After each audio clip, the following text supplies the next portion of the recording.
Hello, I'm Ro Crosbie from Tero with another video about what people need from their leaders during this pandemic. In today's video, I'm going to focus on 3 of the 5 stages of grief. They are denial, anger, and bargaining. Denial is natural. Most of us start there. Later on, we shake our heads at our thinking during those days. In this stage, we pressed on with our business and our plans for spring break, believing COVID-19 was across the globe and wouldn't impact us. When the news hit closer to home, we may resist it or challenge the facts. We may insist people are overreacting. What should leaders do if someone is in denial? Trying to talk them out of denial with facts may not be successful. They may further entrench.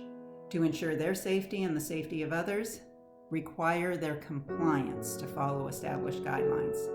You may not be popular, leaders often aren't. Anger is the next stage.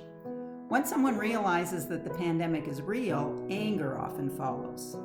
Shooting the messenger, defying directives, getting irritated with the media, blaming others, redirecting anger at family and friends, all of these things are common. This is the stage where people hoard toilet paper and hand sanitizer. Outrage about the financial cost, or indignation about why we didn't get ahead of this sooner, are other examples. Another manifestation of anger can be passive-aggressive behavior. How do you lead when someone's angry?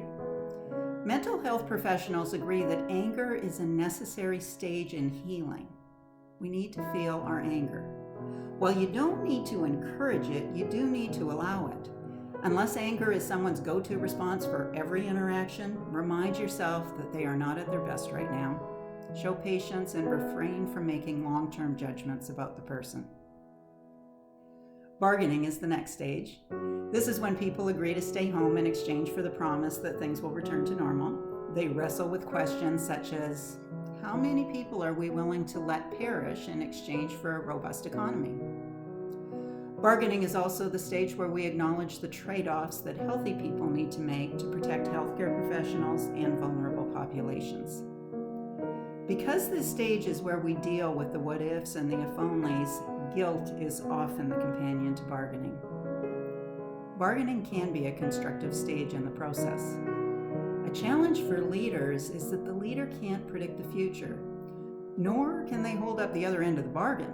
When people make a mental agreement to shelter in place in exchange for a return to normal in 30 days, and then find out that 30 days isn't going to deliver them a return to normal, they may revert to anger. So what lies ahead? It's not an easy path, as depression precedes acceptance in the model. Additionally, the stages are not linear, and we cycle back and forth through them. Increasingly, more people will have to face the grief of losing a loved one to COVID-19. Millions more are facing job loss. All of us have lost normalcy of going to work, seeing friends, eating out, and traveling. What does a leader tell people when they're experiencing denial, anger, or bargaining? What you say is less important than how you demonstrate compassion, patience, empathy,